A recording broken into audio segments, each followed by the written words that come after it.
दोस्तों, आज हम जो कहानी आपको एक्सप्लेन करने जा रहे हैं उसका नाता लगभग हर किसी से होगा, खास तौर पर अगर आप बर्गर के दीवाने हैं, क्योंकि ये सच्ची कहानी दुनिया के सबसे सफल ब्रांड में से एक मैकडॉनल्ड्स और उसके फाउंडर की है, जिसने मेहनत और लगन के बल पर न केवल इसे दुनिया भर में फेमस कर दिया, बल्कि ये भी साबित कर दिया कि जिंदगी में कुछ हासिल करने के लिए उम्र सिर्फ एक बहाना है। बस उसके लिए जरूरी होती है तो सिर्फ एक छोटी सी शुरुआत। और आखिर में ये सब वो कैसे करता है, आइए जानते हैं हमारी आज की इस वीडियो में। मूवी का नाम है द फाउंडर और IMDb रेटिंग है 7.2 आउट ऑफ 10। तो चलिए दोस्तों, फिर शुरू करते हैं। हमारी इस कहानी की शुरुआत सन 1954 से होती है, जहां पर हमें एक शख्स से रूबरू करवाया जाता है जिसका नाम रे क्रॉक है। रे क्रॉक ने अपनी पूरी जिंदगी सिर्फ और सिर्फ मेहनत और ईमानदारी से बिताई है। उसने दुनिया का हर वो छोटे से छोटा काम किया जिससे क्रॉक का घर चल सके। कार ड्राइविंग से लेकर क्रॉक ने चंद रुपयों के लिए गिटार तक बजाए, और आज जब वो 52 साल के होने के बावजूद भी मिल्क शेक मिक्सर्स बेचने का काम करता है। साथ ही कुछ पैसे उसने अपने बुढ़ापे के लिए भी बचाए हुए हैं। हालांकि इन सब के बावजूद क्रॉक अपनी जिंदगी से खुश नहीं था। वो अपनी जिंदगी में और आगे बढ़ना चाहता था और मरने से पहले कुछ ऐसा करना चाहता था जिससे दुनिया उसे याद रखे। ऐसे ही एक दिन क्रॉक अपनी सेक्रेटरी को फोन करता है। वो उसे बताती है कि हमें कैलिफोर्निया के एक रेस्टोरेंट से बहुत बड़ा ऑर्डर मिला है। क्रॉक पूछता है कि कितना ऑर्डर है। वो बोलती है कि 6, वो भी एक ही रेस्टोरेंट से। ये सुनकर क्रॉक को उसकी बात पर विश्वास ही नहीं होता और ऑर्डर कंफर्म करने के लिए रेस्टोरेंट के मालिक का नंबर मांगता है, क्योंकि उसके धंधे में महीने भर में 1-2 पीसेस ही बिकना काफी होता है और ऐसे में 6 ऑर्डर्स आना बहुत बड़ी बात थी। इसके बाद उसकी बात डिक से होती है और क्रॉक उससे कहता है कि आपने मिक्सर्स का ऑर्डर दिया था, शायद मेरी सेक्रेटरी से सुनने में गलती हो गई। उसने ऑर्डर अच्छे से नहीं सुना कि आपने 6 मिक्सर्स का ऑर्डर दिया था। वो कहता है कि हाँ, मुझसे गलती हो गई, मैंने 6 बोल दिया, दरअसल हमें 8 चाहिए। ये सुनकर तो क्रॉक बिल्कुल ही हैरान हो जाता है और उनसे मिलने के लिए उनके रेस्टोरेंट पहुंचता है। रेस्टोरेंट के बाहर उसे एक लंबी लाइन नजर आती है। वो भी उस लाइन में खड़ा हो जाता है, लेकिन बड़ी ही जल्दी उसका नंबर आ जाता है। जितनी जल्दी उसका नंबर आया था, उससे ही जल्दी उसे उसका ऑर्डर भी मिल जाता है। ऐसा लग रहा था मानो रेस्टोरेंट वालों को मालूम हो कि वो क्या ऑर्डर करेगा। ये देखकर क्रॉक बहुत ही अचंभित था, क्योंकि इतनी जल्दी तो किसी 5 स्टार होटल में भी खाना टेबल तक नहीं पहुंचाया जाता था। वो बर्गर को लेकर साइड में पड़ी बेंच पर बैठकर खाना शुरू करता है। तभी वहाँ पर एक आदमी सफाई करते हुए आता है और पूछता है कि आपको ये बर्गर कैसा लगा। क्रॉक बोलता है कि एकदम लाजवाब। वो आदमी उसका शुक्रिया अदा करता है और कहता है कि मैं ही यहाँ का मालिक हूँ और मेरा नाम है मैकडोनाल्ड। क्रॉक भी जब उसे अपना नाम बताता है तो मैकडोनाल्ड तुरंत समझ जाता है कि ये वही शख्स है जिसे उन्होंने मिक्सर्स का ऑर्डर दिया था। इसके बाद वो क्रॉक को अपने रेस्टोरेंट के अंदर ले जाता है और अपने फटाफट काम करने के पीछे का जादू दिखाता है। और क्रॉक उसके बिजनेस स्टाइल से इतना इम्प्रेस होता है कि उन्हें एक डिनर मीटिंग में बुलाता है। यहाँ दोनों भाई डिक और मैक क्रॉक से मिलने आते हैं और उसे अपने बचपन की कहानी सुनाते हुए बताते हैं कि हम लोग बहुत गरीब हुआ करते थे, हमारे खाने के भी लाले थे, गांव में भी नौकरी की कोई उम्मीद नहीं थी, इसलिए हम शहर आ गए और कोलंबियन पिक्चर्स में ट्रक ड्राइविंग का काम करने लगे, क्योंकि हमें पिक्चर्स का काफी शौक था और हमने इतना पैसा कमा लिया था कि हम कोई भी छोटा मोटा थिएटर शुरू कर सकते हैं। लेकिन उस दौर में साल भर में सिर्फ 1 और 2 ही पिक्चर्स रिलीज हुआ करती थी, इसलिए हमने थिएटर में इन्वेस्ट करने से बेहतर अर्काडिया शहर में एक छोटा सा रेस्टोरेंट खोलने का फैसला किया। हालांकि यहाँ काम तो बहुत अच्छा चल रहा था, पर जनसंख्या कम होने की वजह से कुछ ज्यादा प्रॉफिट समझ में नहीं आ रहा था। ऐसे में हम दोनों ने वहाँ का सारा तामझाम बटोरकर यही काम सैन बर्नार्डिनो में ओपन किया, जिसका नाम मैकडोनाल्ड रखा। शुरू में तो हमारे काफी ग्राहक बढ़े, लेकिन फिर धीरे धीरे लोगों की कमी पड़ने लगी और हमें मालूम पड़ा कि ये सब कुछ हमारी लेट सर्विस की वजह से हो रहा है। और हम ये भी नोटिस करते हैं कि मेन्यू में 27 आइटम्स होने के बाद भी सिर्फ 3 ही आइटम्स की मांग थी, और वो थे बर्गर, फ्रेंच फ्राइज और सॉफ्ट ड्रिंक। बस यहीं से हमने अपने रेस्टोरेंट में कुछ चेंज लाना शुरू किया। सबसे पहले वहाँ सेल्फ सर्विस लगवाई और रेस्टोरेंट के सभी बर्तनों को हटाकर सारे पैकेजिंग आइटम्स को पेपरमेट बना दिया, ताकि बर्तन को लाने ले जाने और धोने में समय ना लगे। और सबसे जरूरी चीज, हमने अपने कस्टमर की जिंदगी से इंतजार नाम का शब्द ही हटा दिया और ये डिसाइड किया कि किसी भी कीमत पर हम अपने कस्टमर्स को 30 सेकंड्स के अंदर सारी डिलीवरी सौंप देंगे। हालांकि ये काम हमारे लिए इतना भी आसान नहीं था। इसके लिए हमें अपना पूरा किचन का सेट चेंज करना था, जिसके लिए सबसे पहले हम एक टेनिस कोर्ट में गए और अपने सारे एम्प्लॉयज को वहाँ एक डिजाइन ड्रॉ करवाकर प्रैक्टिस करवाई। शुरू में तो कुछ भी सही से नहीं हो रहा था, लेकिन समय के साथ सब इसमें एक्सपर्ट हो गए और इसके बाद हमने अपना किचन हूबहू वैसा ही बनवाया जिस तरह हमने टेनिस कोर्ट में लाइन खींचकर प्रैक्टिस की थी।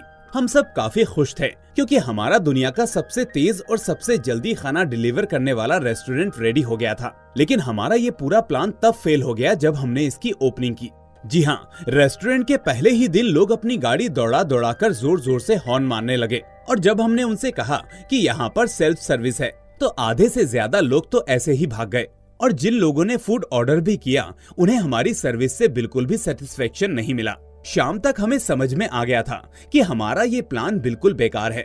डिक तो बेचारा सोच में पड़ गया था कि आखिर वो अपने इस किचन को पहले जैसा कैसे करे, लेकिन मैं ऐसा बिल्कुल भी नहीं चाहता था। तब हमने डिसाइड किया कि लोगों को अपना वे ऑफ बिजनेस समझाने के लिए एक ग्रैंड ओपनिंग करेंगे। ये ओपनिंग काफी शानदार होती है। इसमें काफी भीड़ थी, लेकिन अचानक ना जाने कहां से ढेर सारे कीड़े आ जाते हैं। ये सभी कीड़े लाइट की वजह से आ रहे थे, जिसके कारण हमारे सभी कस्टमर्स भाग गए और एक बार फिर से हम सभी खाली हाथ बैठे रह गए। अगली सुबह हम दोनों भाई डिसाइड कर रहे थे कि अब अपने किचन को पहले जैसा कैसे किया जाए। हम मन ही मन हार मान बैठे थे कि इस तरह तो बिजनेस नहीं होने वाला। तभी हमारी विंडो पर एक बच्चा आता है जो हमें 3 बर्गर्स का ऑर्डर देता है। हालांकि रेस्टोरेंट बंद होता है, लेकिन फिर भी मैंने उस बच्चे के लिए बर्गर तैयार कर दिया। शायद वो बच्चा किसी भगवान का रूप था, क्योंकि जैसे ही वो हमारा बर्गर लेकर जाने लगा उसके पीछे एक और गाड़ी आ गई और फिर गाड़ियों का सिलसिला ऐसा चला कि आज तक कभी नहीं रुका। हमारी रेस्टोरेंट की बिल्डिंग के बाहर इतनी बड़ी लाइन थी कि हमने हमारी 30 साल की मेहनत को एक ही दिन में सफल कर दिया था। वो पल कुछ ऐसा था जिसे हम दोनों भाई शब्दों में बयान नहीं कर सकते हैं। मैक और डिक की ये कहानी सुनकर क्रॉक शॉक्ड था और रात भर इसी बारे में सोचता रहता है। अगली सुबह क्रॉक उनसे दोबारा मिलने आता है और उन्हें कहता है कि मुझे लगता है कि हमें एक फ्रेंचाइजी खोलनी चाहिए। डिक कहता है कि हमने पहले भी फ्रेंचाइजी खोलने की कोशिश की थी, लेकिन काम नहीं बना। वर्तमान समय में हमारी सिर्फ 5 ही फ्रेंचाइजी हैं, बाकी और खोल भी नहीं सकते क्योंकि ये हमारे कंट्रोल के बाहर है। वहाँ सब कुछ देखना पड़ता है कि वो क्या भेज रहे हैं, क्या कर रहे हैं और खाने की क्वालिटी कैसी है। ऐसे ही एक जगह हमने फ्रेंचाइजी दी थी तो वो आदमी तो बर्गर की जगह डोरिटोस बेच रहा था। बस यहीं से हमने डिसाइड किया कि 10 घटिया रेस्टोरेंट खोलने से अच्छा है एक छोटा सा लेकिन क्वालिटीदार रेस्टोरेंट खोलें, ताकि हम उस पर ज्यादा ध्यान देकर उसे और भी बेहतर बना सकें। इसके बाद क्रॉक उनसे ऑफिस पर लटकी एक तस्वीर के बारे में पूछता है। ये एक बेहद खूबसूरत रेस्टोरेंट था जिसके ऊपर एक चमचमाती येलो कलर की सेमी रिंग्स होती हैं। ये काफी यूनिक लग रही होती है, जो कि डिक का आइडिया होता है। वो इसे गोल्डन आर्चीज बुलाते थे। कमाल की बात तो ये थी कि इस कॉन्सेप्ट में से एक रेस्टोरेंट उनके पास फिनिक्स में है। जिसके बाद क्रॉक उस रेस्टोरेंट को देखने के लिए फिनिक्स पहुंचता है। ये रेस्टोरेंट इतना शानदार था कि क्रॉक उस पर से अपनी नजरें हटा ही नहीं पा रहा था। ये बात वो घर पहुंचकर अपनी पत्नी को बताता है, लेकिन उसकी पत्नी एथल अब बिल्कुल भी नहीं चाहती थी कि क्रॉक और भी कोई काम करे। वो चाहती थी कि इस उम्र में वो अपना टाइम फैमिली पर इन्वेस्ट करे, पर क्रॉक के अंदर अभी सफलता की भूख बरकरार थी। अगले दिन वो दोबारा फिर से डिक और मैक के पास जाता है और उन्हें अपनी और भी फ्रेंचाइजी खोलने के लिए मोटिवेट करता है। वो उनसे कहता है कि मैं पूरे अमेरिका में घूम चुका हूँ। हर शहर में एक चीज बहुत ही बड़ी थी, अदालत और चर्च, जिनका एक अलग ही निशान था। मैं चाहता हूँ कि मैकडॉनल्ड का भी सिंबल कुछ इसी तरह पॉपुलर हो। मैकडॉनल्ड को एक ऐसी जगह बनाना चाहते हैं जहाँ पर परिवार जाकर न सिर्फ अपना क्वालिटी टाइम स्पेंड करें, बल्कि क्वालिटी फूडिंग भी करें। ये अमेरिका का एक ऐसा रेस्टोरेंट होगा जहाँ का लजीज बर्गर खाकर लोगों की पेट और आत्मा दोनों की भूख मिटेगी। हमारा मैकडॉनल्ड हफ्ते के 7 दिन खुला रहेगा और ये गोल्डन आर्चीज ही होंगे इसकी असली पहचान, जिसे दूर से देखकर लोगों के पेट में चूहे कूदने लगे। डिक क्रॉक की इन बातों से काफी इम्प्रेस होता है, क्योंकि उसका सपना था कि मैकडॉनल्ड अमेरिका के हर शहर में हो। और ऐसे में वो क्रॉक के साथ एक एग्रीमेंट साइन करता है जिसमें काफी सारी कंडीशंस होती हैं। लेकिन कभी ना हार मानने वाला क्रॉक इन सभी शर्तों को खुशी खुशी मानकर उसमें सिग्नेचर कर देता है। हालांकि अपने रेस्टोरेंट को खोलने के लिए उसे कुछ पैसों की जरूरत थी, इसलिए वो अपने सपने को साकार करने के लिए अपना घर तक गिरवी रख देता है। आखिरकार कड़ी मेहनत और मशक्कत के बाद मैकडॉनल्ड्स की एक और फ्रेंचाइजी खुल जाती है। क्रॉक का काम बढ़िया चल रहा था, लेकिन इतने पैसे उसके घर को बैंक से छुड़वाने के लिए काफी नहीं थे। इसलिए अपना ये आइडिया वो अपने दोस्त को बताता है और उन्हें भी मैकडॉनल्ड्स की फ्रेंचाइजी लेने के लिए कहता है। वो सभी इसके लिए तैयार हो जाते हैं और 1 महीने के अंदर मैकडॉनल्ड्स के 3 और रेस्टोरेंट खुल जाते हैं। लेकिन वो उनके काम के मैनेजमेंट से ज्यादा खुश नहीं होता, इसलिए फैसला करता है कि वो अपनी खुद की एक टीम बनाएगा और धीरे धीरे उन सभी लोगों को जोड़ता है जिनके अंदर जिंदगी में कुछ करने का जुनून होता है। इसके बाद क्रॉक रोली स्मिथ नाम के एक आदमी से मिलता है जिसका रेस्टोरेंट का ही काम होता है। उसके कुछ होटल तो अमेरिका में काफी फेमस भी होते हैं। रोली को शुरुआत से ही मैकडॉनल्ड्स के कॉन्सेप्ट में दिलचस्पी थी। वो भी मैकडॉनल्ड्स की एक फ्रेंचाइजी लेकर उसे अमेरिका की बहुत ही प्राइम लोकेशन पर खोलना चाहता था। क्रॉक इसमें उसकी मदद करता है और वो एक अच्छे दोस्त बन जाते हैं। यहीं पर एक रोज क्रॉक की मुलाकात रोली की पत्नी जोन से होती है, जिसे देखकर वो काफी अट्रैक्ट हो जाता है। दोनों के बीच अच्छी बॉन्डिंग भी बन जाती है और उस दिन वो साथ में पियानो भी बजाते हैं। इसके बाद हमें 1 साल बाद का दृश्य दिखाया जाता है जहां पर मैकडॉनल्ड्स ने काफी ज्यादा तरक्की कर ली होती है, मगर फिर भी क्रॉक के पास अभी भी उतने पैसे नहीं आ रहे होते और उसका कारण था कॉन्ट्रैक्ट में दिया गया उसका परसेंटेज। इसलिए एक दिन क्रॉक मैक और डिक को फोन लगाकर दोबारा से कॉन्ट्रैक्ट बनाने की बात करता है, लेकिन वो लोग इसके लिए तैयार नहीं होते। उनके बीच थोड़ी बहुत कहासुनी भी हो जाती है। बस यहीं से उन दोनों भाइयों को ये लगने लगा था कि शायद उन्होंने क्रॉक के साथ काम करके बहुत बड़ी गलती कर दी है। हालांकि ये क्रॉक ही था जिसकी वजह से बीते साल उनका परसेंटेज शेयर दुगना हो गया था। उधर रात में जब क्रॉक घर पहुंचता है तो उसकी पत्नी बेहद गुस्से में कहती है कि बैंक से फोन आया था, क्योंकि क्रॉक ने रेस्टोरेंट बनाने के लिए लोन तो ले लिया था, लेकिन उसने ये बात एथल को नहीं बताई थी, जिससे वो काफी नाराज थी। असल में क्रॉक ने 3 महीने से बैंक की किश्त नहीं भरी थी, जिसकी वजह से घर पर कॉल आता है, वरना शायद ही ये बात एथल के कानों तक पहुंचती। उनका घर सील हो सकता है, जिसको लेकर क्रॉक थोड़ा टेंस्ड हो जाता है। वो रोली और उसकी पत्नी जोन से मिलता है। वो लोग बिजनेस में हो रहे अत्याधिक खर्चे के बारे में डिस्कस करते हैं। रोली क्रॉक को बताता है कि रेस्टोरेंट में फ्रिज में रखने वाली आइसक्रीम का बिल बहुत ही ज्यादा आ रहा है। तभी जोन दोनों को अपने बैग से निकालकर एक पैकेट दिखाती है और कहती है कि हमें मिल्क शेक बनाने के लिए आइसक्रीम की जरूरत बिल्कुल भी नहीं पड़ने वाली। हम इस पाउडर से ही उन्हें तैयार कर सकते हैं, जिससे न केवल हमारी इलेक्ट्रिसिटी का बिल बचेगा बल्कि आइसक्रीम का खर्चा भी घट जाएगा। क्रॉक जब उस मिल्क शेक को पीता है तो वो वाकई में कमाल का था और क्रॉक ये सारी बात मैक और उसके भाई को भी बताता है, लेकिन दोनों इसके लिए साफ साफ मना कर देते हैं क्योंकि वो क्वालिटी से कॉम्प्रोमाइज नहीं करना चाहते थे। क्रॉक ने देखते ही देखते मैकडॉनल्ड्स की 13 आउटलेट्स खुलवा दिए थे, लेकिन अभी भी उसके ऊपर कर्ज का बोझ लदा हुआ था। वो बैंक के मैनेजर से मुलाकात करने जाता है ताकि उसे पैसे चुकाने के लिए थोड़े दिन की मोहलत मिल सके, लेकिन मैनेजर उसके लाख गुजारिशों के करने के बाद भी मदद करने से मना कर देता है। जब क्रॉक मैनेजर से बात कर रहा था तभी एक अन्य कर्मचारी उनकी बात सुन रहा होता है। इसका नाम होता है हैरी जे सॉनबर्न। वो बैंक के बाहर क्रॉक से मिलता है और उससे कहता है कि अगर तुम इस बिजनेस में भी पैसा नहीं कमा रहे तो यकीनन मेरे दोस्त कोई ना कोई गलती तुमसे जरूर हो रही है। मैं दिन में 2 बार मैकडॉनल्ड्स में खाना खाता हूँ और मैंने उनकी कामयाबी से बहुत कुछ सीखा है। जिसके बाद क्रॉक हैरी को अपने साथ ऑफिस लेकर आता है और उसे अपना कॉन्ट्रैक्ट पेपर दिखाता है। इन पेपर्स को पढ़ने के बाद हैरी को समझ में आता है कि इस कॉन्ट्रैक्ट में उसका कट बेहद कम है, जिसकी वजह से उसे अच्छा पैसा कमाने में सालों बीत जाएंगे। वो क्रॉक से नई फ्रेंचाइजी दिलाने का पूरा प्रोसेस पूछता है,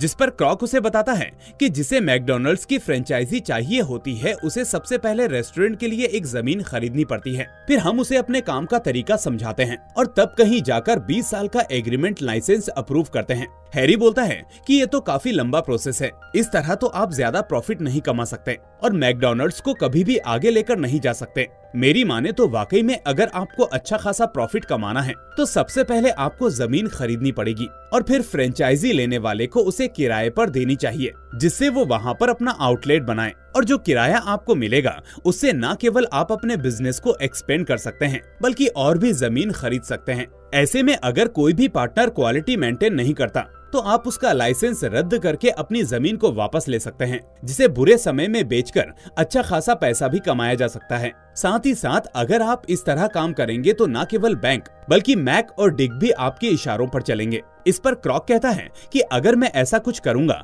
तो वो दोनों भाई मैकडॉनल्ड्स के ओनर नहीं रहेंगे, जिस पर हैरी हामी भरता है। और फिर इस मीटिंग के कुछ ही दिनों बाद क्रॉक एक नई कंपनी खोलता है जिसका नाम होता है फ्रेंचाइजी रियलिटी कॉर्पोरेशन। अब जब ये बात मैक और डिक के कानों तक जाती है तो वो फौरन क्रॉक को फोन लगाते हैं और उससे कहते हैं कि तुम मैकडॉनल्ड्स के अंदर कुछ भी ऐसा नहीं बदल सकते हो, ये हमारे कॉन्ट्रैक्ट के खिलाफ है। इन सब चीजों के लिए तुम्हें हमारी परमिशन की सख्त जरूरत होगी। इस पर क्रॉक उनसे कहता है कि मैंने मैकडॉनल्ड्स के अंदर कुछ भी नहीं बदला है, वो सब तो आप ही लोग तय करेंगे, इससे मुझे कोई भी लेना देना नहीं है। मैं तो बस अब ये डिसाइड करूंगा कि उसके आगे पीछे क्या करना है। ये कहकर क्रॉक फोन कट कर देता है।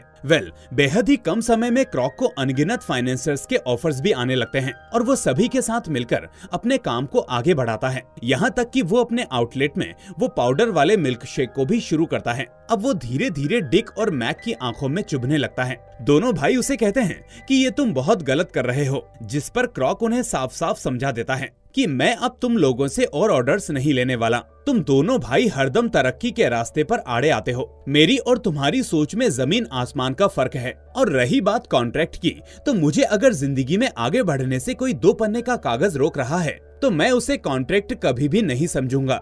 इसके बाद क्रॉक अपनी कंपनी के जरिए पूरे देश में कई आउटलेट्स खोलता है और अपनी कंपनी फ्रेंचाइजी रियलिटी कॉर्पोरेशन का नाम बदलकर द मैकडोनाल्ड कॉर्पोरेशन रख देता है। और जब ये बात उन दोनों भाइयों को पता चलती है तो वो गुस्से से आग बबूला हो जाते हैं और क्रॉक से कहते हैं कि हम तुम्हें कंपनी से निकालते हैं। क्रॉक बोलता है कि तुम लोग छोटी सी आउटलेट के एक छोटे से कारोबारी हो, मैं पूरी दुनिया भर में फैला एक बहुत बड़ा बिजनेसमैन हूँ। अब तुम मेरा कुछ भी नहीं कर सकते, मैं तुम लोगों की पहुंच से काफी आगे जा चुका हूँ। मैक बोलता है ये तो गलत है, तुमने हमारा आइडिया चुराया और हमें धोखा दिया है। इसके जवाब में क्रॉक कहता है कि किस बात का धोखा, मैं तो तुम लोगों को अपने साथ लेकर और आगे बढ़ाना चाहता था। मैं तुम लोगों को रोजाना नए नए आइडियाज देता था ताकि हम साथ में जिंदगी में कुछ कर सकें, लेकिन तुम दोनों भाई तो किसी बैरिकेटर की तरह रास्ते में खड़े थे, ना खुद सफल हो रहे थे ना मुझे होने दे रहे थे। दोस्त, बिजनेस में कुछ करने के लिए रिस्क लेना पड़ता है और वो सब कुछ मैंने किया, अपना घर तक इसके लिए गिरवी रख दिया,